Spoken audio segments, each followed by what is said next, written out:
of July to all of those that are celebrating in the America Day? Is that America Day? America Day. July 4th is the celebration of the United States of America's independence from that tyrant King of England. They shook the chains of tyranny and Taxed made a too country much. of our own. You know, talking of independence and having some less dependence, I don't know. I know where I'm going with that. That was an interesting transition you got there. Teams meetings, one window. Yeah. Content, camera, chat. Apparently that's going to change soon, Daniel. That the content and the chat and the video will be independent of each other. See how it connected? Nice, yeah. Yeah. Yeah, I saw that this past week. Phil actually had posted something that was in the roadmap, and then there was an article posted. But yeah, you're showing there those watching in the video see that. But yeah, being able to pop out the shared meeting content. So if someone's sharing their screen or whatever, and then being able to have the other window be people and chat and such. So, and then Brian chimed in there saying, "Yep, we've been using it, and dog food, and which means it's Microsoft using like the earliest of builds." And so he says, "It's really good. It is so as good as it seems." It is something that I missed from Skype for Business days, where I liked having a separate video gallery, placing it below the calendar, having my content somewhere, and chat separately, because you just you can organize things a bit easier. But, and make it your own. You can make for those of us that have a bigger screen or have multiple screens, you can put the videos of people and their pictures over here. You can put the content over here. You can have your own experience. I like it. Gives us more flexibility. Yeah, definitely. And who doesn't want more flexibility? Well, only those people that are not as flexible. I don't know where I'm going with that either. I don't know either. Let's just start it. We will do that. I'll play the intro.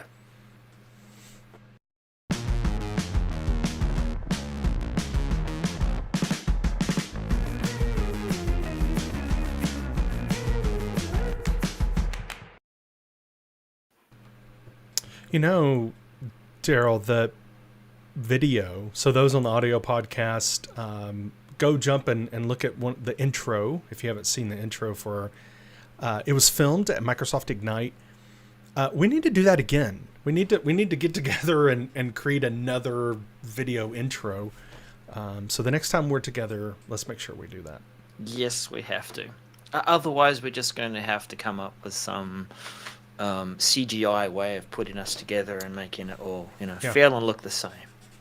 Maybe I'll just fly to New Zealand and we'll. Why not? Are y'all letting people in? Yep. Yes, with good reason. I think this is a good reason, and I'll take it out of our massive show budget. You can put an expense claim in, and put your flights against that. That sounds wonderful. Hello, everyone. Welcome to episode 245. Is that right? 245. Yes, it is 245. We're Daniel. inching closer to that big 250.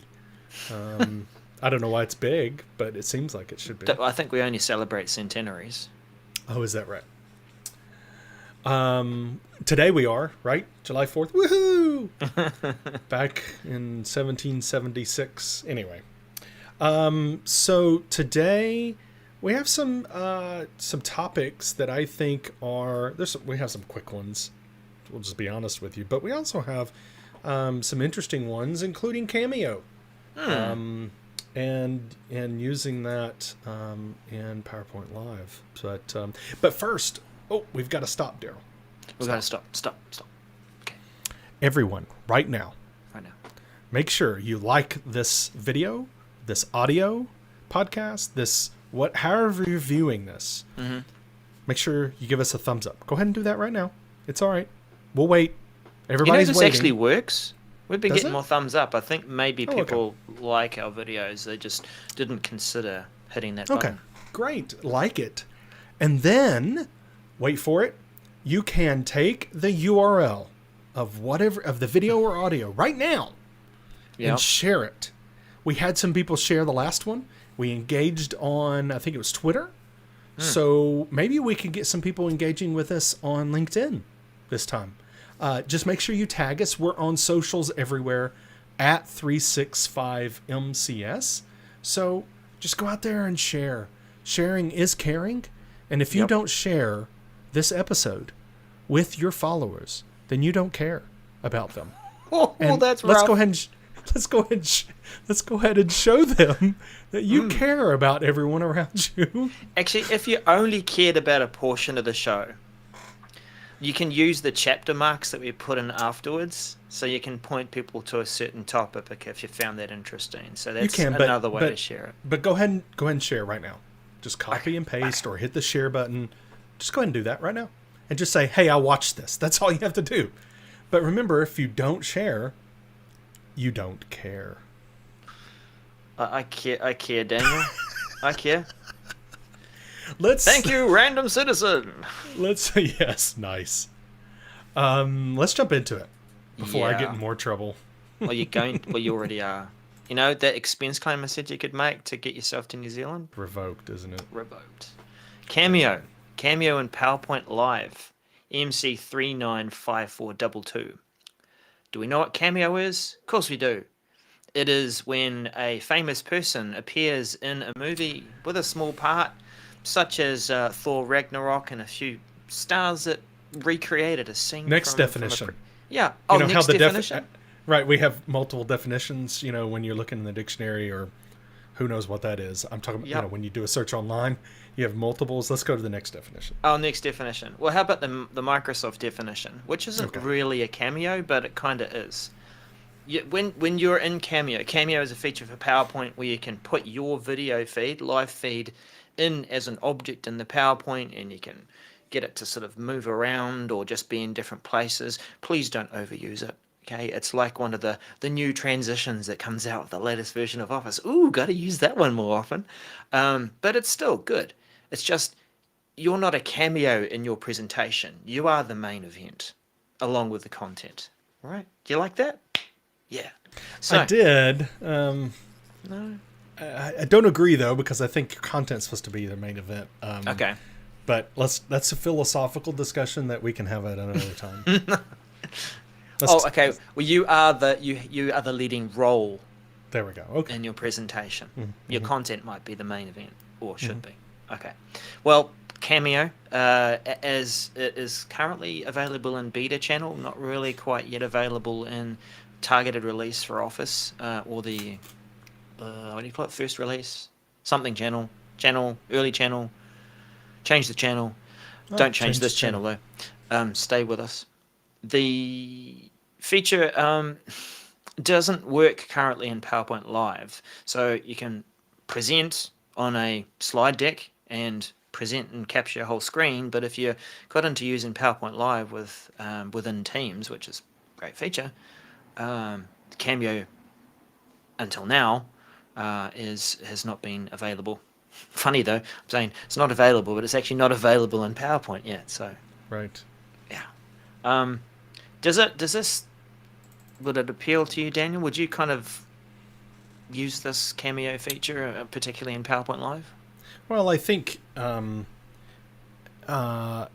have been struggling a little bit with PowerPoint Live and some of the shortcomings with how it works and versus just sharing your screen.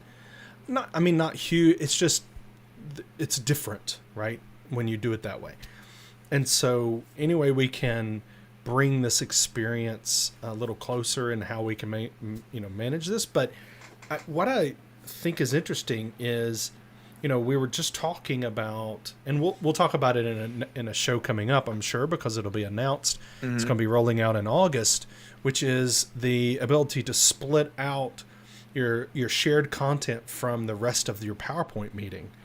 And so being able to have multiple windows where you can, one window see the content and one window seeing people and chat and all of that.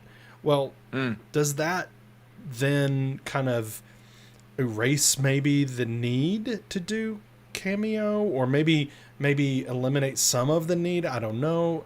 I don't know. I guess it depends on why you use it. Let me ask you, what do you think is the reason?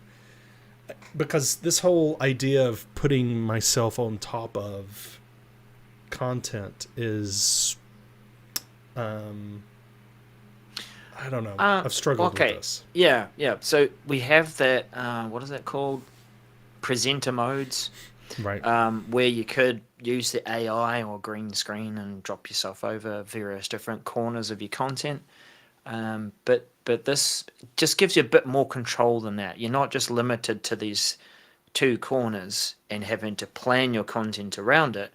You can now treat your video feed as an object. And when I said use this sparingly, I mean it. Like, do we really need to see? It would lose its effect if you have yourself embedded in every single slide somewhere. It's going to be fun for a little while, but I think just as a nice intro, I saw a good example of like a grid of showing who you are and what you do, representing yourself as a presenter. That maybe one of those is a live tile within a, I said live tile, collage, along with pictures of other things in your life and who you are and what you do, if that's your thing. I think it could. I think yes, but I think it could be. I'm thinking about this gentleman. He's a speaker on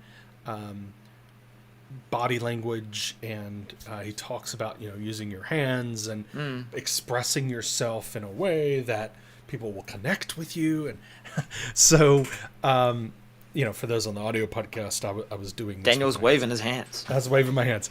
But it is, so I can get that a little bit, if there's definitely some, maybe some action slides, or, there's some areas where you want to do some emphasis and really connect with your audience, such as, who I am, telling them about me, but, maybe you're running a poll in your meeting, and so you want to have your video on so you can, or take question and answers, but you still want to have your slides up, and so maybe you want to do it that way, but I would discourage people from putting them on every slide all whole time, just like you said. So okay. So when is this rolling out? When will this happen? Production and GCC. Huh? Production and GCC? Sorry, that's an interesting way to refer to it. General release and GCC is what I would say. Beginning rolling out early September, expect to be complete by mid-September. And we didn't actually show the screenshot. Very clever boy. Okay. This is what it looked like. Hang on. Full screen. There we go. There we go. So, what was his name? Babishek. I forget the character's name. The Mr. You Caught Me Working guy from Microsoft 365. You're talking about the screenshot in the message. Yeah, got it. Yeah. Screenshot in the message. That's not even a great example, is it? He's set Cameo. His webcam is now no longer showing within PowerPoint in the Teams experience, but it's been embedded in the slide in PowerPoint Live, and that's supposed to be representative of his live or web camera. And I think here's probably one of the more effective ways of using it. If you've got just a few key words that you're trying to make in a point, right up beside you, and it's all about you talking about those words, and you're not having to squint to see Daniel as a postage stamp size, or whatever. That's a good example. Anyway, we have Cameo that one to death. Nice. Let's get on to a one where we can really have some fun and talk about how bad it is. I mean, not how bad it is. No, but you have some good thoughts on this one, Daniel. Important information about your Microsoft Power Automate and Logic Apps service, MC395617. First of all, I think this is interesting because they can make the same post with the same title pretty often. So it's interesting that they use that because it doesn't really tell you anything about the message. Normally we talk about, wow, that's great. A great title of a message gives you an idea of what the message is about. This doesn't tell you anything about what this is. It doesn't really turn up in search, does it? Because you're looking for a keyword about whatever is in that message, yes. But it's searching the title. That's right. Remember that, Message Center folks. So anyway, so what this is Microsoft is deprecating a connector. Okay, so it's the Dataverse Legacy Connector, or CDS 2.0 connector for Logic Apps and Power Automate for your flows. And so it's done. The announcement was made June 30th, and they deprecated it on June 30th. And what? Yep. So you could still use it. So your flows that use this connector will still work. Actually, until October of 2023. So wow. They're giving you a lot of time here for letting you know. 2022? See, I'm wondering if that's because I'm wondering if that's a mistake instead of 2022 October, because before they say that in the message, it says these legacy actions can be used in new Logic apps until October 31st of 2022. So, and then after that, you can't use it for creating new ones. But anyway, we'll make sure to get a clarification here. But so you're going to have a little bit of time here. What I wanted to say about this, and so it's happening now, right? It's deprecated. And now what you need to do is go to all your flows that use this connector and change it and update your flow, test it, and make sure it works. But so all your flows. So if you've got a bunch of these, then go ahead and start now working on updating. And that's really what I wanted to talk about here, is that it's the architecture of the service. They don't update connectors. They leave old connectors there. And there's good reasons for this, granted. However, what this means is every time they update a connector, they create a new version of it, and you have to go back and edit all your flows that use it to update with the new one. It's very frustrating. And in fact, when I first used it was Microsoft Flow at the time, when I first started using it, when it first came out, in fact, it may not even have been in GA yet. Within a week they had updated a connector, and so I was using a connector and it was already out of date. So I had to edit my flows, that handful of them that I had created, and with the new version of the connector. So it's a bit frustrating. So just let everybody know that go ahead and as soon as you can, as soon as it's available, and you can start testing and everything, do it now. Is my suggestion. So I'm looking at in here, and it's also talking about so for Power Automate. So what we were talking about, those dates were for Logic apps. For Power Automate, you won't be able to use the Dataverse Legacy Connector after November 25th of this year, and then existing flows that use that connector will work until May of 2023. So I'm assuming that that 2023 is correct. You have some time, but don't wait. This is one of those things that it could get complicated, and you need to test. So do that. There we go. Temporarily accessing things is a wonderful security feature, Darrell. Yes. So tell us about how we can do that in Azure Active Directory. Yeah, Azure Active Directory Temporary Access Pass, MC395603. I have seen a few comments from admins rejoicing over this one. Can I say rejoicing? They're pretty happy about it. Because sometimes when we are trying to be secure, and we have multi-factor authentication or some kind of third-party token thing that we need to put into our devices to provide that, we can lose those things, lose our phones, break our phones, and it sometimes makes it difficult for us to set up that level of security again. And so this feature, Temporary Access Pass, is something that will allow an admin to provide you with a secure temporary way of getting in, as a third method of authentication, and then you can go in and set up your multi-factor authentication again across new devices and new things that you have. And there's some good additional information for this about configuring it, so do click on the links at the bottom of the message, and you will find all about how to configure the temporary access. It does step through some of your options too as an admin about being able to change the lifetime of that temporary access password, how long it will work, and of course it's one time only. But it's a good option for admins who, rather than trying to fuddle their way through and maybe lower security to try and make it possible for people to set things up again, it is still sticking with a good secure method. Which is helpful for when you switch phones and Microsoft Authenticator loses its connection to the environment and it says you need to reconnect, but what if your password is, you forgot your password, so you can get in this loop of you can't do anything to get into the environment. So, I think this is very helpful. That's one use case of it.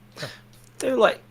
This is why you should definitely set up a couple of methods, not just rely on the mobile phone number, and, have something like the push. I use the push notification from Microsoft Authenticator, but also have the phone as another way of, I can't get to my